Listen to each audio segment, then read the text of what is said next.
মাদানী এগৰাকী অসম বিৰোধী ব্যক্তি।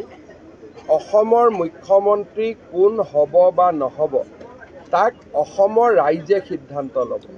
মাদানীয়ে অসমৰ মুখ্যমন্ত্ৰীক বৰখাস্ত কৰাৰ দাবী জনোৱাৰ কোনো অধিকাৰ নাই।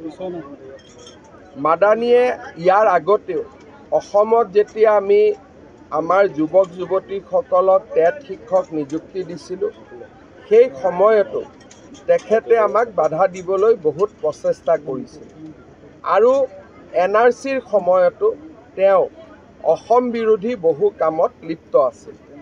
মই ভাবোঁ যে মাদানীৰ দৰে ব্যক্তিক অসমীয়া ৰাইজে প্ৰতিহত কৰিব লাগিব, কাৰণ আমি যদি এতিয়াই সাৱধান নহওঁ 10-15-20 বছৰ পিছত এই মাদানীৰ দৰে ব্যক্তিসকলে অসমৰ ভাগ্য বিধাতা হৈ পৰিব। ব্যক্তিগতভাৱে মই মাদানীক চুলিৰ সমানো কেয়াৰ নকৰোঁ। অসমৰ ৰাইজক অপমান কৰিছে, তাৰ বাবে আমাক ক্ষোভিত কৰিছে, ক্ৰোধিত কৰিছে। আমি তাৰ আইনসন্মত ৰাস্তাৰে মাদানীৰ ওপৰত আমি যি কৰিব লাগে আমি কৰিম। আৰু মই এটা কথা নিশ্চিতভাৱে জানো যে জমিয়তৰ অসম বিৰোধী ৰাজনীতিক অসমত আৰু আমি ডাঙৰ হ'বলৈ নিদিওঁ। আগত যি হৈ গৈছিল হৈ গৈছে, এতিয়া তেওঁলোকে আমাক নোৱাৰে, কাৰণ অসমৰ ৰাইজ এতিয়া জাগ্ৰত সেনানীৰ ৰূপত সাজু হৈছে।